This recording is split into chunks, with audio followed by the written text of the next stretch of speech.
Niining panahon nga ang putling ebanghelyo gihagis sa mga hiwi nga pagtulunan. Kinahanglan mo barug ang mga tinunan ni Kristo sa pagpakigbisog sa paglaban sa pagtuo, nga magkausa ug alang sa tanang panahong gihatag sa Dios ngadto sa iyang katawan.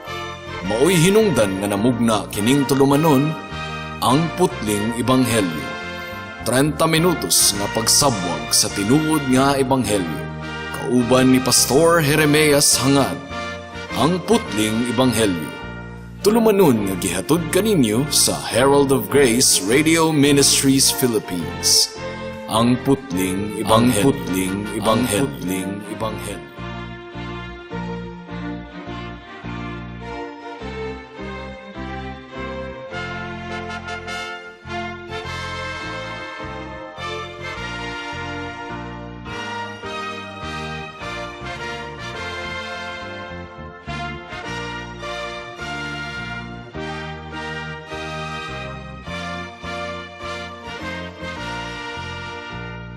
Mayong hapon Dapitan City, Dipolog City, Zamboanga del Norte, Zamboanga Sibugay, Misamis Occidental ug kutob sa tanang gidala sa Ginoo sa pagpaminaw niining atong programa nga giuluhan og ang putling ebanghelyo.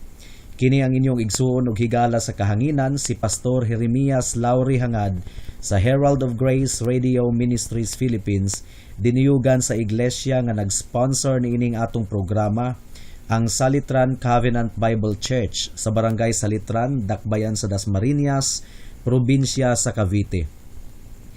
Ang atong teksto ning takna sa kahaponon makita sa Mga Buhat Kapitulo 15, bersikulo 1 hangtod sa 12. Ang giingon dire, may pipila ka tawo nga nangabot sa Antioquia gikan sa Judea ug nanudlo sa mga kaigsuunan. Sila nag-ingon, dili kamo maluwas, gawas kun mudawat kamo sa seremonya sa pagtuli, sumala sa gisugo sa balaod ni Moises. Dako kaayo ang pagsupak ni Pablo ug ni Bernabe niining pagtulon-ana. Busa gikauyunan nga si Pablo ug si Bernabe ug ang pipila ka mga tinun-an sa Antioquia mangadto sa Jerusalem, aron makikita sa mga apostoles ug sa mga kadagkuan bahin niining butanga. Busa gipagikan sila sa simbahan ug sa ilang pag-agi sa Phoenicia ug sa Samaria, gisugilon nila ang pagkakabig sa mga dili Hudiyo ngadto sa Dios. Kining balitaan nakalipay kaayo sa mga kaigsuunan. Sa pag-abot nila sa Jerusalem, gidawat sila sa simbahan ug sa mga apostoles ug sa mga kadagkuan sa simbahan. Gisugilon nila ang tanang gibuhat sa Dios pinaagi kanila.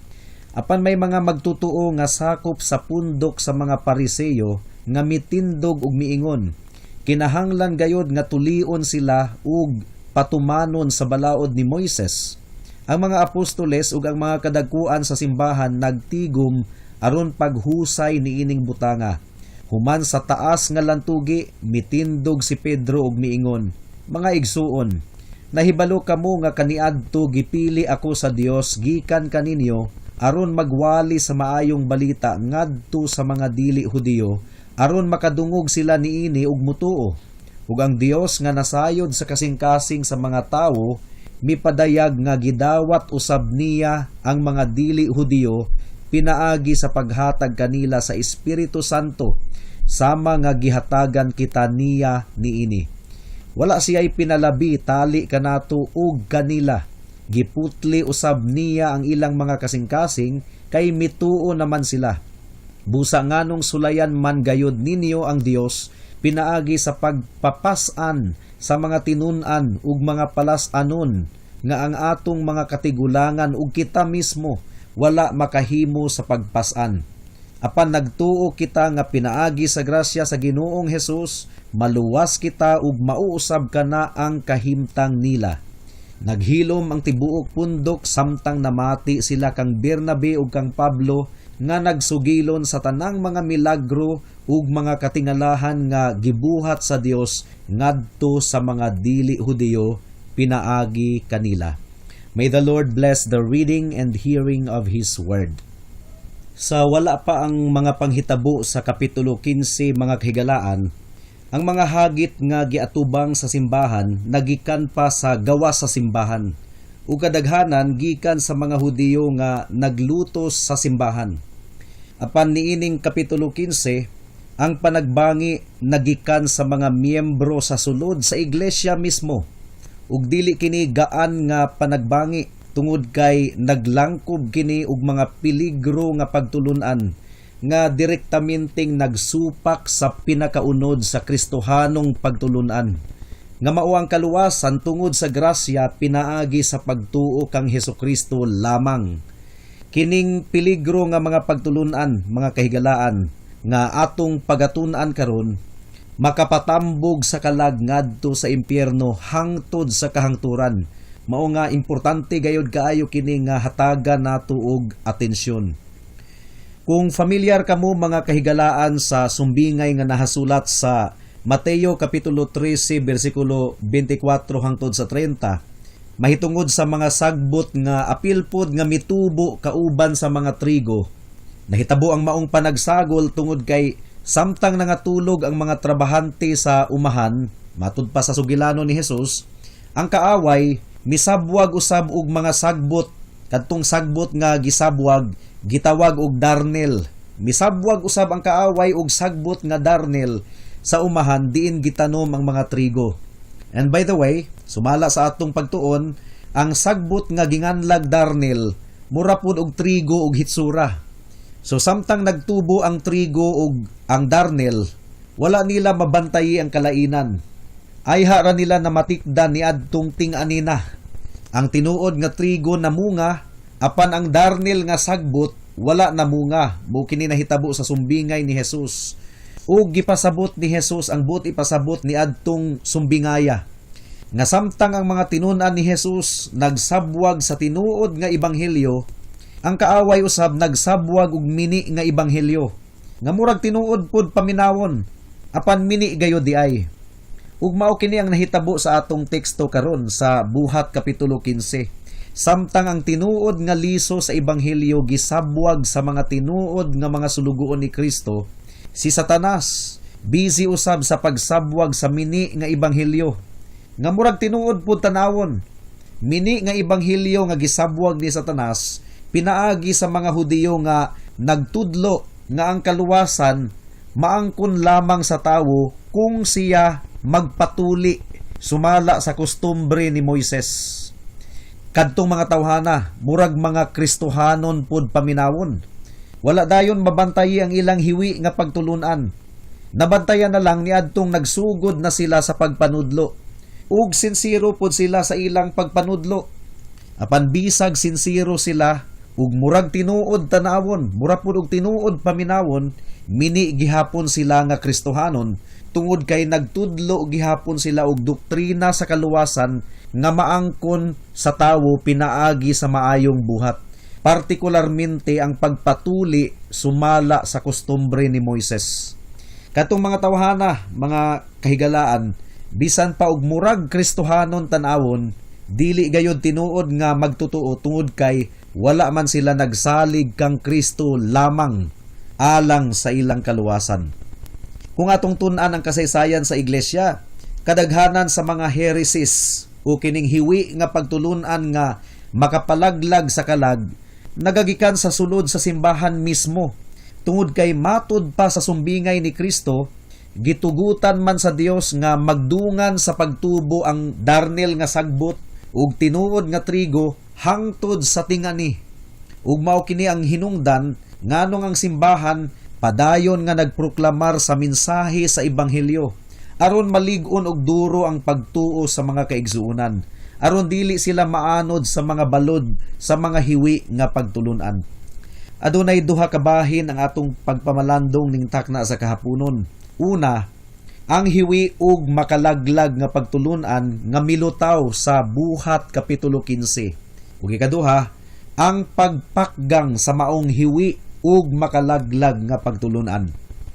Mudangat na kita sa unang punto, ang hiwi ug makalaglag nga pagtulunan nga milutaw sa Buhat kapitulo 15. Unsa man gayud ang makalaglag nga pagtulunan nga milutaw sa atong teksto, ug nganong delikado man kaayo ang maong pagtulunan.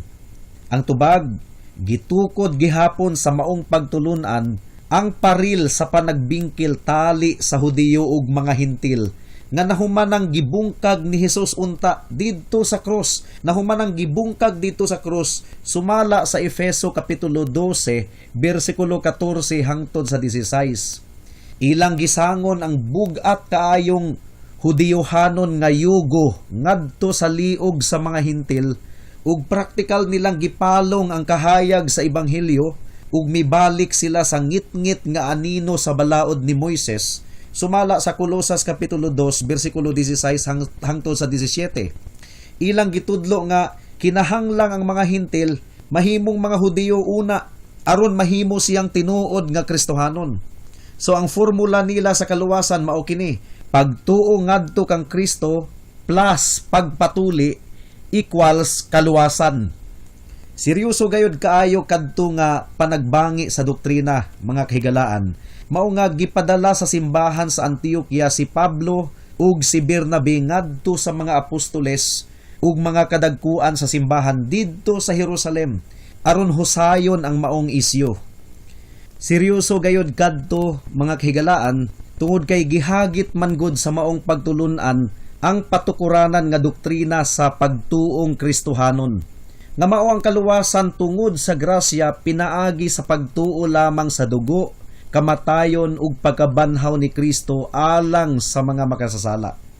Ug atong mamatikdan sa maong panghitabo nga bisan pag si Pablo specific gayud nga giordinahan sa balaang espiritu mismo isip apostoles alang sa mga Hintil, kinahanglan gihapon siyang bukuha sa opisyal nga baruganan sa mga apostoles ug mga kadagkuan sa Jerusalem mahitungod ni adto nga kontrobersya. Tungod kay sa mga mata sa mga yanong mga miyembro sa simbahan, ang orihinal nga mga apostol ang pinal ug katuuhan. Tungod kay ang pagka-apostol ni Pablo ni adtong tungura wala pa kaayo maestablisar sa mga simbahan. Adunay tataw kaayo nga pagpasabot si Matthew Henry, usa ka theologian nga taga Europe, mahitungod sa desisyon sa simbahan sa Antioquia nga gipadala si Pablo ug si Bernabe ngadto sa mga apostoles ug mga elders sa Jerusalem. Ang giingon ni Matthew Henry, dili kay naglibog pagihapon ang simbahan sa Antioquia mahitungod sa hiwi ug makalaglag nga pagtulunan nga milutaw sa ilang taliwala ni adtong tungura. Nakasabot gayud kaayo sila mahitungod sa kagawasan nga gihatag ni Kristo kanila. Apan ilang gipasa ang kaso ngadto sa simbahan sa Jerusalem tungod kay ang mga Hudiyo nga magtutudlo ni adtong maong makalaglag nga pagtulunan gikan man sa Jerusalem ug nagpatuo kadtong mga Hudiyuha nga gisugo sila sa mga apostoles aron itudlo nga kinahanglang matuli ang mga Hintil aron sila maluwas. Mao nga angayan lamang nga ipasa ang maong kaso sa Jerusalem, mahatagan kadto og kasulbaran once and for all. Adunay usa ka butang nga kinahanglan natong mamatikdan mahitungod kang Pablo. Unsa man kini, mga kahigalaan? Bisan pa og si Pablo giordinahan sa Ginoo isip apostoles ngadto sa mga Hintil, wala gihapon siya nagmisyon nga bulag gikan sa iyang sending church nga mao ang simbahan didto sa Antioquia. Ang misyonary, mga kahigalaan, dili gayud independente gikan sa usa ka lokal nga iglesia. Kini tungod kay klaro kaayo nga nagtudlo ang Biblia nga ang local church mao lamang ang balido nga ahensya sa pagpadala og mga misyonaryo ngadto sa nagkalain-laing dapit. Ug diri na sayop ang mga modernong missionary movements nga mga kalihukan sa atong panahon karon. Nagbuhat sila sa misyon nga bulag sa pagdumala sa lokal nga iglesia. Nga wala sila'y tulubagon ngadto sa lokal nga simbahan. Gani na ako'y nabasa sa Facebook sa usa ka self-proclaimed nga missionary. Ang iyang giingon, dili ako loyal sa bisag unsa nga simbahan. Kang Kristo lang ako loyal, dili sa bisag unsa nga simbahan. O, mao ba? Sa unsang paagi nga loyal ang usa ka tawo kang Kristo, mga kahigalaan, apan dili loyal sa iyang lawas nga mao ang iglesia, imposible gayud kaayo kana. Gani ang usapan nato nga mabantayan dinhi sa atong teksto sa pagbiyahe ni Pablo ug sa iyang mga kauban gikan sa Phoenicia hangtod sa Samaria.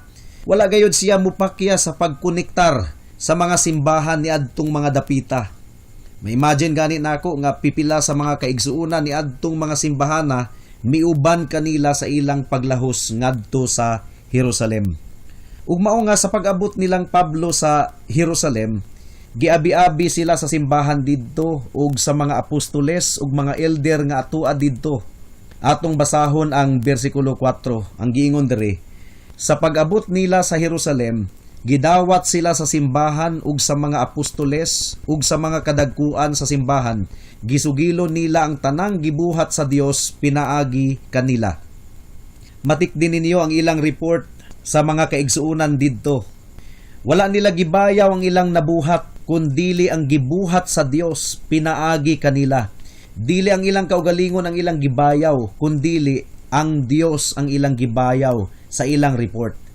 Nakita ninyo ang kalainan, mga kahigalaan. Kinahanglang magmatngon kita niining puntuha. Kung magtestimonyo kita kung unsa ang mga nahitabo sa atong mga simbahan, kinahanglang siguraduhon nato nga ang atong testimonyo nakasentro lamang sa Ginoo. Atong basahon ang bersikulo 5, ang gingon diri, apan may mga magtutuo nga sakop sa pundok sa mga Pariseyo nga mitindog ug miingon, kinahanglan gayod nga tulion sila og patumanon sa balaod ni Moises.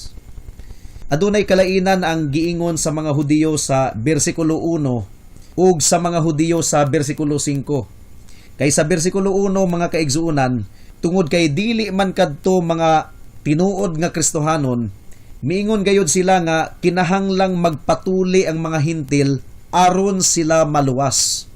Apan ang mga Hudiyo sa bersikulo 5 nag-insist lamang nga tulion ang mga hintil, nga tulion lang, walay katarungan nga gihatag.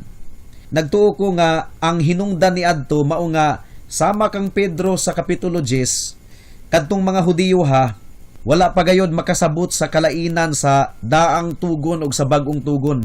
Wala pa nila masabti nga sa bag-ong tugon nawala na ang seremonyal ug civil nga balaod. Ang nagpabilin ra mao ang 10 Commandments o ang napulo kasugo, ang moral nga balaod sa Ginoo. Well, bisan pa sa misunderstanding nga gilukdulukdo gihapon ni adtong mga Hudiyo tinuod gihapon sila nga mga magtutuo. Katong mga Hudiyo sa bersikulo 5. Pero sa bersikulo 1, dili to sila tinuod nga mga magtutuo. Apan tungod kay ang mga Hudiyo nga gihisgutan sa bersikulo 5, tinuod man nga mga magtutuo, nagmaya gayod ang akong kalag alang kanila.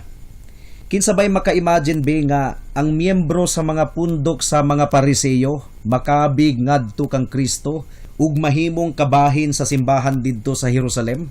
Mga Pariseyo kontra biato ni Jesus, pero nakahabig. Tinuod gayod nga ang mensahe sa ebanghelyo mas hait pa kaysa espada nga duha ang sulab, nga bisag ang pinakadaotang makasasala maluwas gayod kung makapamati niini. Adunay gahom ang balaang espiritu sa pagpahumok sa pinakagahi nga kasing-kasing.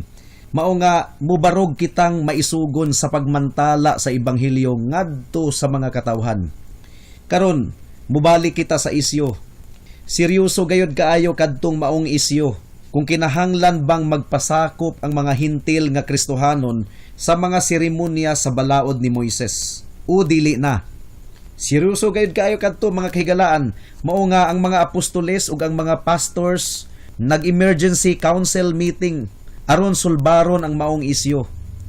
Ug lisod gayud kaayo kadtong sulbaron tungod kay kung atong basahon ang mga misunod nga mga bersikulo, init gayud kaayo ang ilang panagdiskurso ug panagdebate mahitungod sa maong isyo.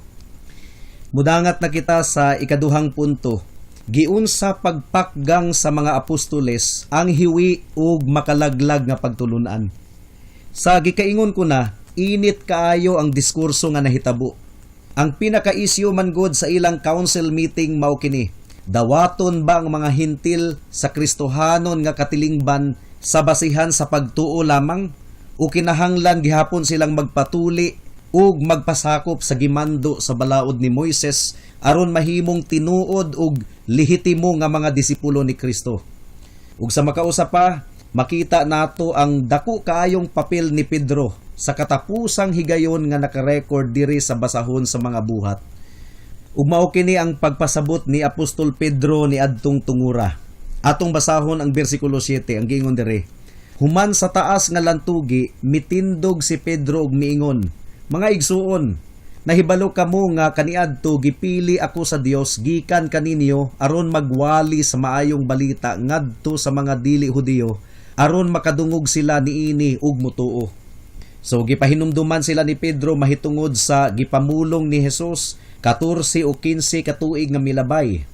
Kay silang tanan mismo nasayod nga gitahasan ni Kristo si Pedro ni adtong tungura aron ablihan ang pultahan sa ebanghelyo alang sa mga hintil aron madunggan nila ang ebanghelyo alang sa ilang kaluwasan. Ug si Pedro nagpahinumdom kanila sa mga pulong nga giingon ni Kristo 14 or 15 years ago. Ug gipunting ni Pedro kanila ang katumanan niini nga nahitabo didto sa panimalay ni Cornelius sa kapitulo 11. Si Cornelius, kung nahinumduman ninyo mga kahigalaan, mao ang pinakaunang pure-blooded Gentile nga nakabig ngadto kang Kristo. So gipakita ni Pedro kanato diri nga aduna po'y mga higayon nga kinahanglang i-review nato ang mga nahitabo sa kasaysayan aron mapamatud-an ang pulong sa Ginoo. Atong basahon ang bersikulo 8. Ang giingon diri, ug ang Dios nga nasayod sa kasing-kasing sa mga tawo mipadayag nga gidawat usab niya ang mga dili Hudiyo pinaagi sa paghatag kanila sa Espiritu Santo sama nga gihatagan kita niini. Gipahinumduman ni Pedro ang Church Council mahitungod sa nahitabo nga nakarecord sa kapitulo 11 bersikulo 1 hangtod sa 18. Mahitungod sa pagkakabig sa hintil nga si Cornelius ug sa iyang panimalay ug mahitungod sa paghatag usab sa Dios sa balaang espiritu ngadto kanila sumala sa nadawat sa mga Hudiyo. Again, importante gayud kaayo nga i-review nato ang kasaysayan sa paglihok sa Ginoo sa iyang iglesia aron ma-monitor nato ang katumanan sa pulong sa Ginoo. Paminawan ninyo ang bersikulo 9. Ang giingon diri, wala siya'y gipalabi tali kanato ug kanila. Giputli usab niya ang ilang mga kasing-kasing kay mituo naman sila. Ang pagkakabig ni Cornelius ug sa iyang panimalay ug ang misunod dayon nga pagbubo sa balaang espiritu ngadto kanila usa ka lig-on nga pruweba nga wala nay kalainan tali sa mga Hudiyo ug sa mga hintil. Ang duha ka grupo parehong gilimpyuhan na sa Dios sa ilang kasing-kasing pinaagi sa pagtuo kang Kristo. Mao nga ang pangutana ni Pedro sa bersikulo 10, makusganon gayud kaayo. Ang iyang giingon sa bersikulo 10, busa nganong sulayan man gayud ninyo ang Dios pinaagi sa pagpapasan sa mga tinun-an ug mga palasanon nga ang atong mga katigulangan ug kita mismo wala makahimo sa pagpasan. Ang pagsangon di ay sa bugat nga yogo sa mga seremonyas ug mga sibil nga balaod ni Moises ngadto sa liog sa mga disipulo ni Kristo, mao di ay ang paghagit sa Ginoo ug pagsugnod kaniya nga masuko tungod kay gipasalaag man niini ang atong atensyon sa insakto ug igo na nga makaluwas nga grasya ni Kristo pinaagi sa iyang hamili nga dugo nga giula didto sa Kalbaryo. Imbis nga kalinaw ang mabatunan sa mga disipulo pinaagi sa dugo ni Jesus, guilty feeling naman hinuon, guilty na nga pamati ang ilang nabatunan tungod kay dili man gayud nila kayang pasanon ang bugat nga yogo sa balaod ni Moises. Karon atong i-recap ang argumento ni Pedro. Una, giduso ni Pedro ang kamatuoran nga ang Dios nga nasayod sa mga kasing-kasing sa tawo naghatag sa iyang pag-uyon sa mga hintil pinaagi sa paghatag pud sa balaang espiritu ngadto kanila sama sa iyang gibuhat ngadto sa mga Hudiyo. Ikaduha, nahagba na ang paril nga nag-ulang sa mga Hudiyo ug sa mga hintil. Wala na'y kalainan ang duha ka grupo or wala na'y kalainan sa ilang duha atubangan sa Ginoo karon. Parihong gipasaylo ang mga Hudiyo ug mga hintil kung sila maghinulsol sa ilang kasalanan ug musalig kang Hesus alang sa kaluwasan. Ikatulo nga argumento ni Pedro, parihong ang mga Hudiyo ug mga Hintil maluwas pinaagi sa grasya ni Kristo. Mao nga ang pagsangon sa yugo sa balaod ni Moises sa liog sa mga Hintil, mao di ay ang pagsugnod sa Dios ngadto sa kasuko. Ug sa katapusan, parihong nagbuhat og milagro ang Dios ngadto sa mga Hudiyo ug sa mga Hintil, ug ilhanan kini nga giuyunan sa Dios nga dawaton sila sa panimalay ni Kristo. Mao kini ang ipasabot sa mystery o tinagong butang nga gihisgutan ni Pablo sa Efeso kapitulo 3. In the sight of God, the Jews and the Gentiles have equal footing in the new covenant. Mudangat na kita sa mga aplikasyon. Alang sa mga magtotoo, kinahanglan kitang magpailob sa kakulang sa kahibalo sa ubang mga Kristohanon, sama sa mga nakarecord sa versikulo 5, na ay mga sipyat nga bunga sa kakulang sa kahibalo. Mao nga itudlo nato ang kamatuoran nga adunay pagpailob. Apan kinahanglan gayud kitang mubarog alang sa kamatuoran kung adunay mga sakop kunuhay sa panimalay ni Kristo nga nagtudlo og hiwi nga pagtulunan nga makalaglag sa atong kalag. Kung atong tun-an ang kasaysayan, nahitabo ang lalum kaayong pagtuon sa Biblia niadtong mga panahon nga daghang mga mini nga magwalali nga mikalit lang og gutho sulod sa iglesia. Mao nga nahitabo ang Nicene Council, ang Council of Chalcedon, ang Westminster Council, ug London Baptist Confession of Faith. Ug daghan pa. Sa atong panahon karon, adunay mga pastors conference nga ginabuhat sa nagkalain-laing dapit aron matabangan ang mga pastors nga mulambo sa ilang kahibalo sa pulong sa Dios. Ang ato lang nga angayng likayan mao ang garbo, tungod kay kung madugangan ang atong kahibalo sa pulong sa Ginoo, adunay tendency nga mahimo kitang hambugiro. Mao nga peligro kaayo kung dili ta magbantay. Alang sa mga kahigalaan, tingali nakapangutana mo, Pastor, unsa may mga example sa mga hiwi nga pagtulunan nga mikuyanap sa atong kapanahunan karon? Daghan gayud kaayo mga kahigalaan. Example kining pagtulunan nga pagtuo plus bautismo equals kaluwasan. Sipyat kaayo na. Kay dili baya makaluwas ang tubig, si Kristo ra baya ang makaluwas. Gani ang kriminal nga giluwas ni Kristo didto sa krus, wala baya to mabautismohi. Mao nga wala gayoy labot sa formula sa kaluwasan ang bautismo. Kinahanglan gihapon nato kining buhaton kay gisugo man kini sa Ginoo, pero sa atong pagbuhat niini, kinahanglang masabtan nato nga wala gayod ni labot sa atong kaluwasan ang bautismo. Ang atong kaluwasan pinaagi lamang sa grasya sa Ginoo nga atong madawat pinaagi sa pagtuo kang Hesukristo, ingon nga atong bugtong Dios og manluluwas. Unsa pa? Adunay mga grupo nga nagtudlo nga ang hostiya o kalawat makalimpyo kuno sa atong kalag. Mga kahigalaan, harina ra kana, wala nay magic, dili gayud kana makaluwas. Superstitious kaayo na kung ato ka nang gituuhan nga adunay magic na nga makalimpyo sa atong kalag. Apan nganong gina-observe man gihapon nato ang balaang panihapon. Again, sama sa bautismo, adunay gisimbolo ang balaang panihapon. Nagpahinumdom nato kini mahitungod sa iyang kamatayon didto sa cross ug sa iyang pagkabanhaw nga maoy basihan sa atong kaluwasan. Do this in remembrance of me, matud pa ni Kristo. Dili na nato pakapinan pa ang rason. Ug ang pinaka-common nga sipyat mao ang doktrina nga pagtuo plus maayong buhat equals kaluwasan. Uy mga kahigalaan, klaro kaayo ang Biblia nga nagaingon nga ang atong kaluwasan dili pinaagi sa maayong buhat aron walay makapasigarbo niini. Ang bili sa atong maayong buhat at tubangan sa Ginoo dinug ang panapton lamang. Mao nga dili gayud kana makaluwas kanato. Apan nganong kinahanglan man kitang mubuhat og maayo? Well, sama sa bautismo ug sa balaang panihapon, mubuhat kita og maayo isip bunga sa atong kaluwasan. Buti pasabot, nagbuhat kitag maayo dili aron maluwas kundili tungod kay luwas na kita. Hinaot nga nabuksan ang inyong mga mata sa kamatuoran, mga kahigalaan. Salig kang Kristo lamang alang sa imong kaluwasan. Paghinulsol sa imong mga sala ug dangup kaniya alang sa imong kaluwasan. Amen.